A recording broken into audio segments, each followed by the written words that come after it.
कैसे आप लोग? एक बार फिर हम लोग शुरू करते हैं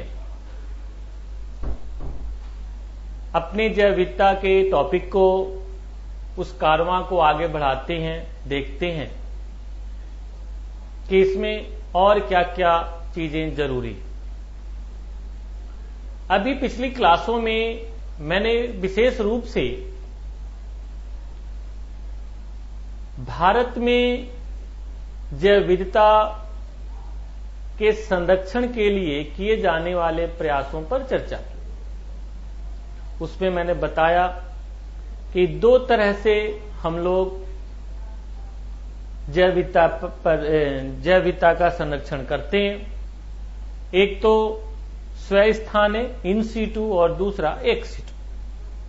ठीक है। स्वस्थाने में तीन तरह के कॉन्सेप्ट विशेष रूप से डिस्कस किए गए, जिसके तहत उनका संरक्षण होता है। और उसी में आप लोगों ने वन्य जीव अभ्यारण्य, sanctuaries, wildlife sanctuary, second national park और बायोस्फीयर रिजर्व की हम लोग चर्चा किए।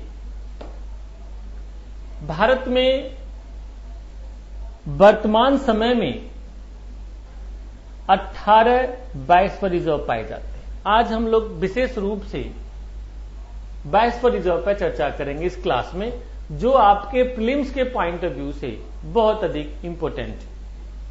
इससे जुड़ा हुआ कुछ कॉन्सेप्ट्स है जो मेंस के पॉइंट ऑफ व्यू से, इससे जुड़ा हुआ कुछ ऑब्जेक्टिव बातें हैं जो प्रीलिम्स के पॉइंट ऑफ व्यू से इंपॉर्टेंट है। ऑब्जेक्टिव में जैसे कौन सा नेशनल पार्क, कौन सा बायोस्फीयर रिजर्व किस राज्य में है, इसको लेकर प्रश्न पूछा जाता है। वहां पर कौन सा विशेष किस्म का जीव है, इसको लेकर प्रश्न पूछा जाता है। तो कई सारे एस्पेक्ट हैं, इन एस्पेक्ट पर हम लोग चर्चा करेंगे।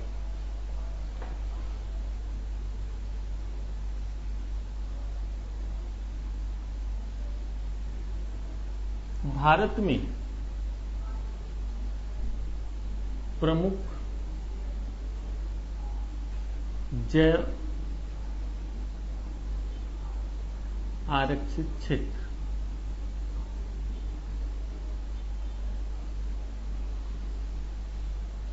मैंने आप लोगों को बताया था कि यूनेस्को के विशेष सहयोग से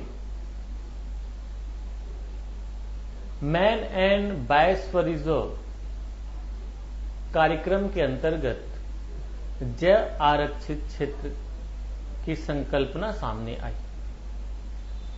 और इसी संकल्पना के अंतर्गत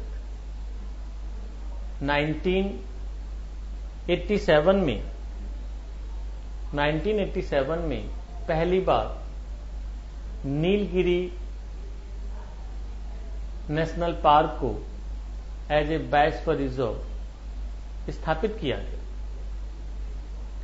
ये जो बायोस्फीयर रिजर्व होते हैं, जैसा मैंने बताया कि बहुत बड़े क्षेत्र होते हैं और इस बड़े क्षेत्र को 3 क्षेत्रों में डिवाइड किया जाता है अलग अलग कार्यों हेतु। जैसे मान लेते हैं किसी क्षेत्र में यह एक बड़ा बायोस्फीयर रिजर्व, थोड़ा ज्यादा ही बड़ा हो गया भाई, थोड़ा छोटा कर दें इसको।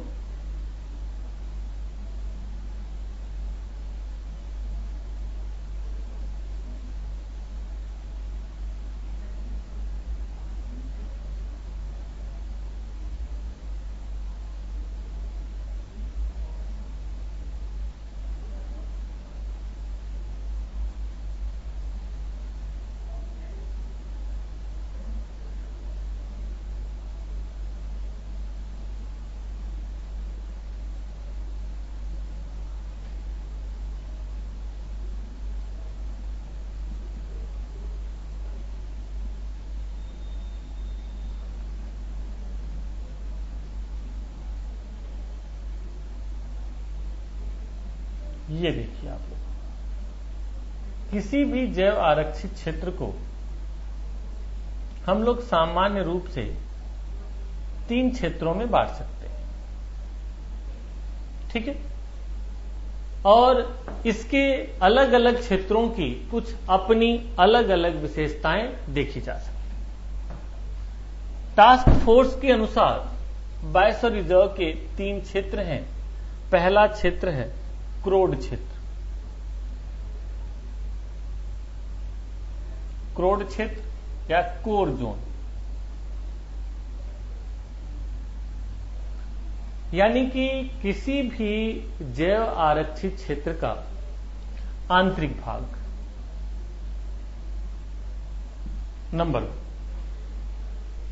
सबसे अंदर का भाग है ये, जहां पर जीव जंतुओं की संख्या अत्यधिक पाई जाती है और ज्यादातर संवेदनशील जंतु इस क्षेत्र में रहते हैं, आंतरिक भाग में, जिसे अत्यधिक सुरक्षित मानते हुए यहां पर रहते हैं। तो इस क्रोड वाले पार्ट में या कोर वाले क्षेत्र में जीव जंतुओं को बचाने के लिए, उनको संरक्षित करने के लिए यहां पर मानव के किसी भी प्रकार के हस्तक्षेप, मानव के किसी भी प्रकार के आने जाने, किसी भी प्रकार की गतिविधि पर पूरी तरह से प्रतिबंध लगाया गया। यानी कि क्रोड वह क्षेत्र होता है जहां पर मानव का किसी भी प्रकार से आना जाना, वहां पर आवास बनाना, ये पूरी तरह से प्रतिबंधित होता है। लिख लीजिए इसको, लिखिए जल्दी से। यह जैव मंडल का या बायोस्फीयर रिजर्व का सबसे महत्वपूर्ण हिस्सा होता है, जहां किसी भी प्रकार की मानवीय गतिविधियों की छूट, किसी भी प्रकार की मानवीय गतिविधियों की छूट नहीं होती है। याद रहेगा भाई? सुरेश, हाँ दिनेश, कोई प्रॉब्लम, कोई शक या सवाल नहीं? तो यस, नोट करो। किसी भी प्रकार की मानवीय गतिविधियों की छूट नहीं रहती है। यहां केवल पर्यावरणीय दशाओं के पर्यवेक्षण और नियमित मॉनिटरिंग के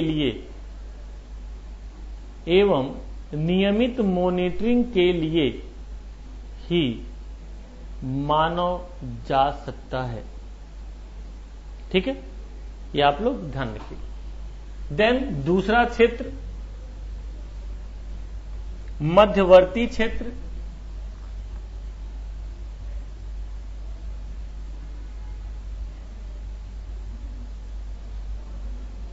बफर जोन,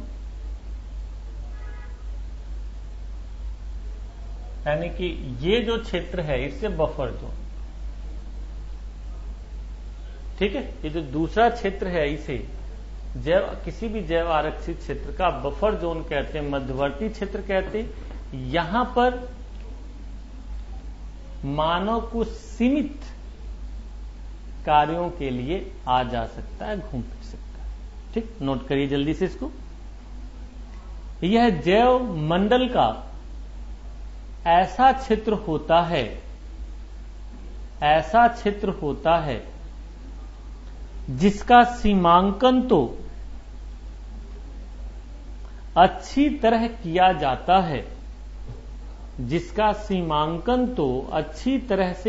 जाता है, परंतु उपयोग ऐसे कार्यों के लिए किया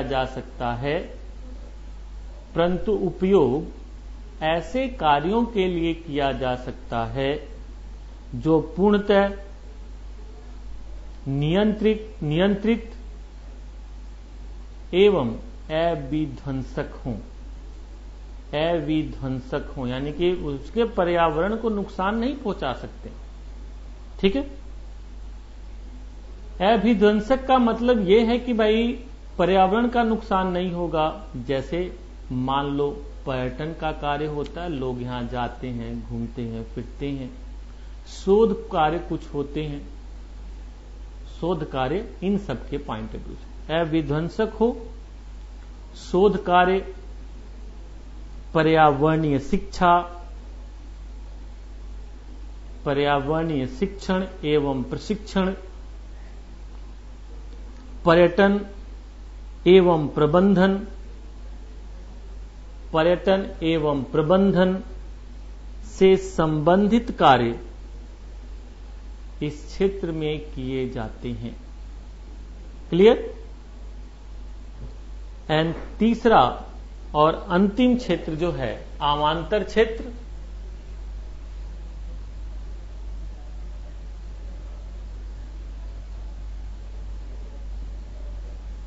आवांतर क्षेत्र, ट्रांजिशन जोन।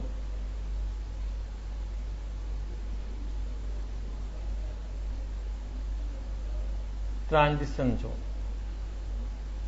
यानी कि ये जो क्षेत्र है बाहर वाला, ये जो बाहर का क्षेत्र है that is transition zone. Clear? Transition से नाम समझ में आ रहा है, यानी कि इधर मानव कहीं रहते हों, मानव के आवास वगैरह हों, इधर जंतु वगैरह के बीच का एक रीजन। लिखो, इस मंडल की सीमा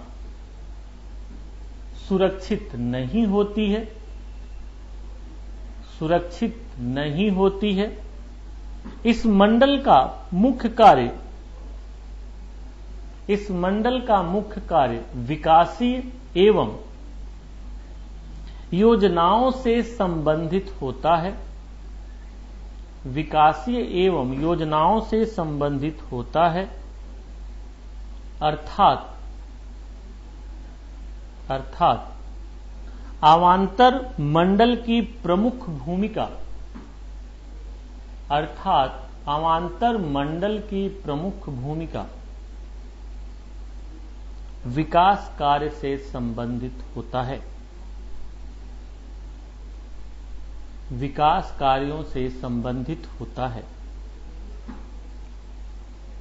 आगे लिखिए नेक्स्ट पैरा। जीव आरक्षित क्षेत्र की संकल्पना के उद्देश्यों को, जीव आरक्षित क्षेत्र की संकल्पना के उद्देश्यों को प्राप्त करने के लिए, नोट करिए जल्दी से, फास्ट, प्राप्त करने के लिए भारतीय संसद ने विधान द्वारा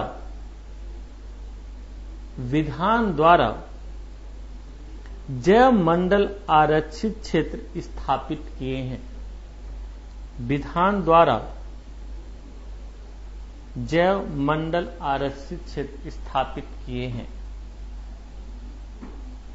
ऐसा पहला जैव मंडल आरक्षित क्षेत्र,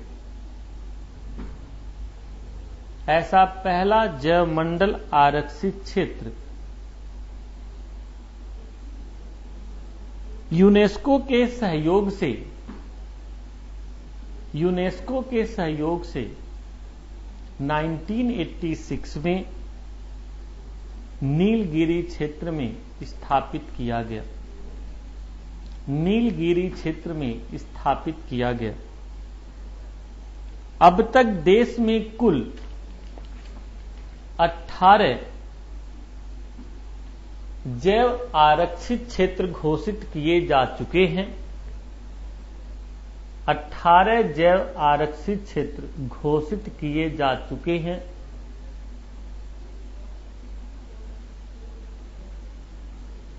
भारत का नवीनतम जैव आरक्षित क्षेत्र पन्ना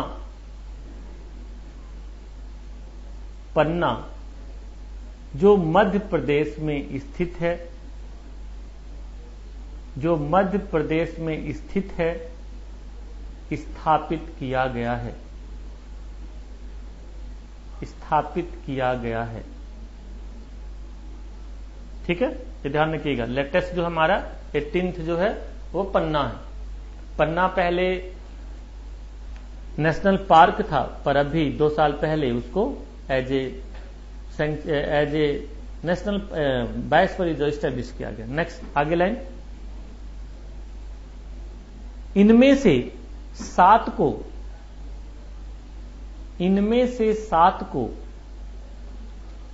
यूनेस्को ने जैव मंडलीय आरक्षित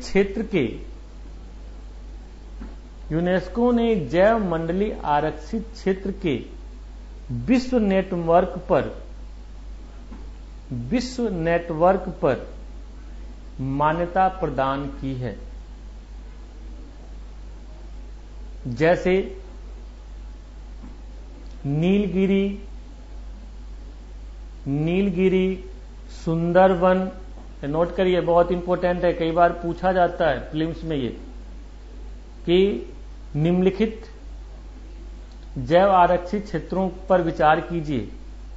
मान लो 4 दे दिया और कह दिया उपरोक्त में से कौन से 2 ऐसे बायोस्फीयर रिजर्व जिनको यूनेस्को ने मान्यता दी है।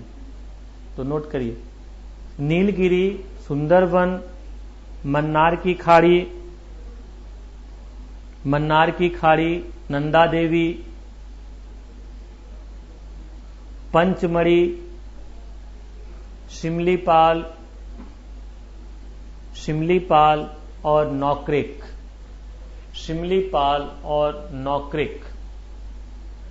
ठीक है, ये कुछ विशेष रूप से देखे जाते हैं जिन्हें आप लोग ध्यान रखिएगा। ठीक है, भारत में कौन कौन से ऐसे हैं, कहां पर हैं, ये प्रीलिम्स का एक बड़ा इंपॉर्टेंट टॉपिक है। उसको मैं आप लोगों को मैप के थ्रू समझाने की कोशिश करता हूं। इसके लिए आप लोग मेरी जो बुक है भाग भूगोल मानचित्रावली, हिंदी और इंग्लिश दोनों में, in English Indian geography through maps and in Hindi भाग भूगोल मानचित्रावली, मार्केट में उपलब्ध प्रमोद शर्मा राइटर के नाम से। तो आप लोग उसको कंसल्ट कर सकते हैं। पर यहां पर आप लोग देख सकते हैं कि कौन कौन से, एक चार्ट मैं बना देता हूं।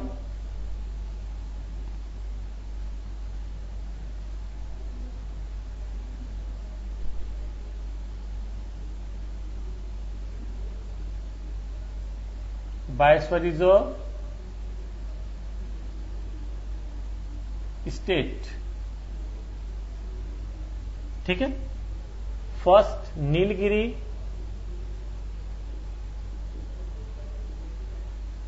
Karnataka,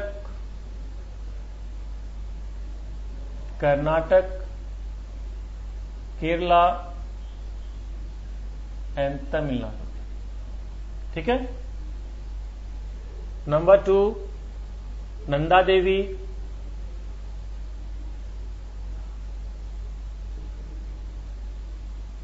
Uttarakhand, नौक्रेक,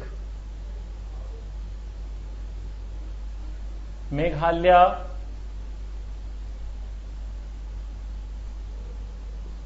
number 4 great Nicobar,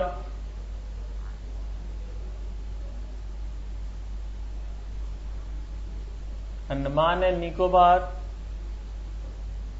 number 5 gulf of Mannar की खाड़ी,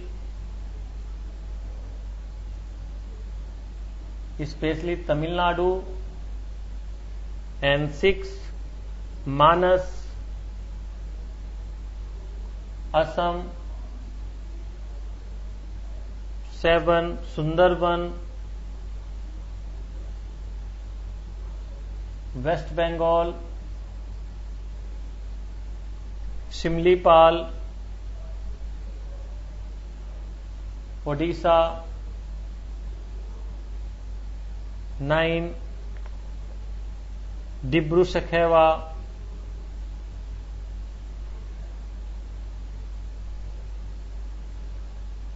Assam, and 10 Dihang Dibang,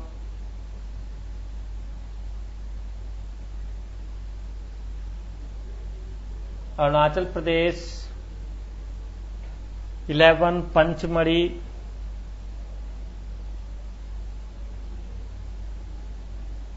MP,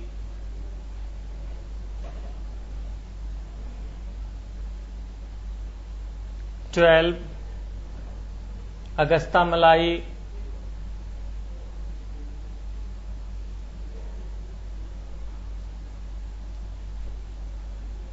Kerala,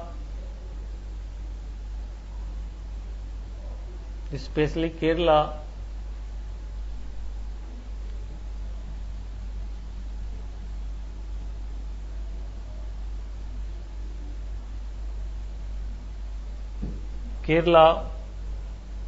then Kanchenjunga, 13,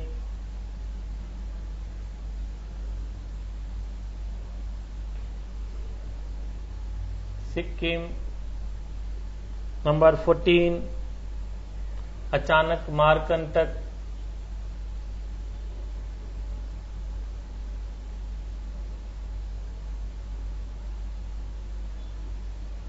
Achanak Mar Amar Kantak, MP, 15 Kutch,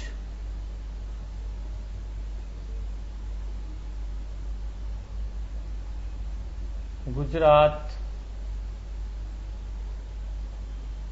16 Cold Desert, Sheet Marusthal, Himachal, 17 Seshachalam,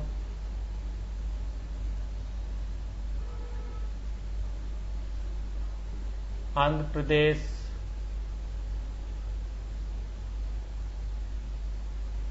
and 18th Panna, MP।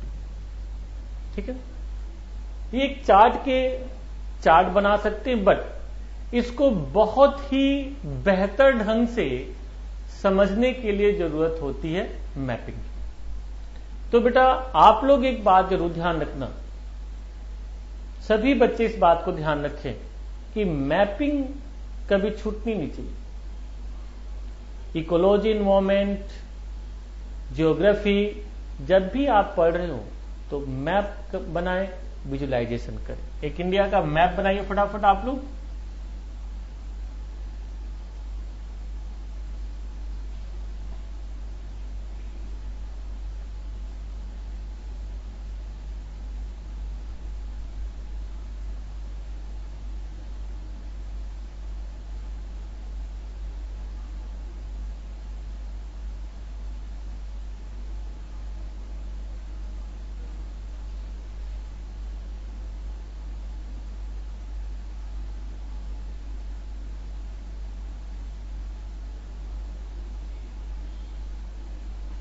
तो हम लोग सबसे पहले देखते हैं कुछ एक इंपोर्टेंट नेशनल पार्क, जैसे ये उत्तराखंड का रीजन है, दैट इज नंदा देवी।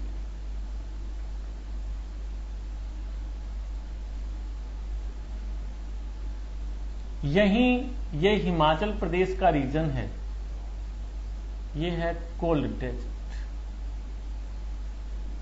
ठीक है, इसके बाद आते हैं यहां पे कंचनजंगा,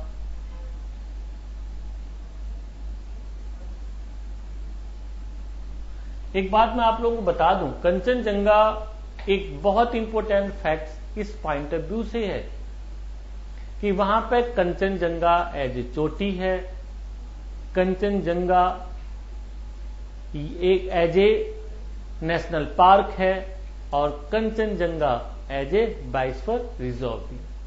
तो एक फैक्ट जब आप समझेंगे कि सिक्किम में ये है तो आपको याद आ जाए।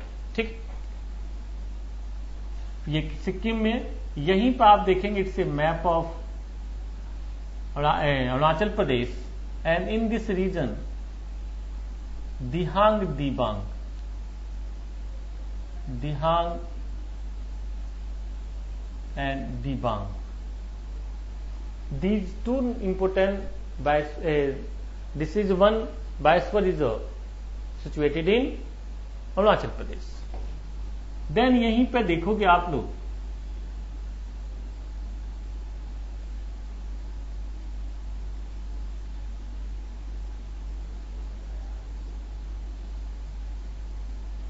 असम के इस रीजन में डिब्रू सखैवा,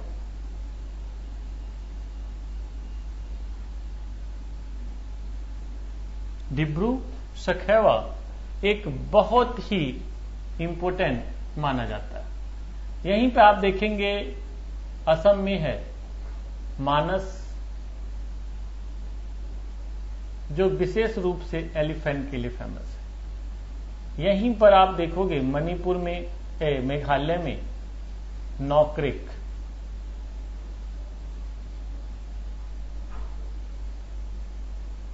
नॉक्रिक. यहीं पर आप आएंगे वेस्ट बंगाल में सुंदरवन डेल्टा, सुंदरवन. और यहीं उड़ीसा में आप आएंगे तो सिमलीपाल. ठीक है, सिमलीपाल. फिर उसके बाद आप जब आएंगे साउथ में तो यहां पर नीलगिरी, यहीं पर आप देखेंगे अगस्ता मलाई,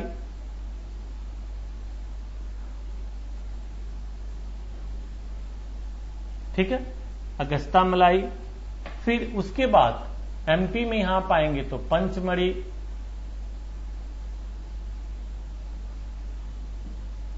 ठीक है. यहीं पर आप आएंगे अचानक, मार, अमरकंटक. यहीं पर देखेंगे पन्ना है. तो एक बात आपको समझ में आ रही है, एक फैक्ट शायद आप लोग समझने की कोशिश कर रहे होंगे या समझ चुके होंगे कि देश में एमपी एकमात्र ऐसा राज्य है जहां पर सर्वाधिक संख्या में बायोस्फीयर रिजर्व पाए जाते हैं. MP the only state of India where 3 biosphere reserves are situated. Clear? तो ये आप लोग ध्यान रखिए.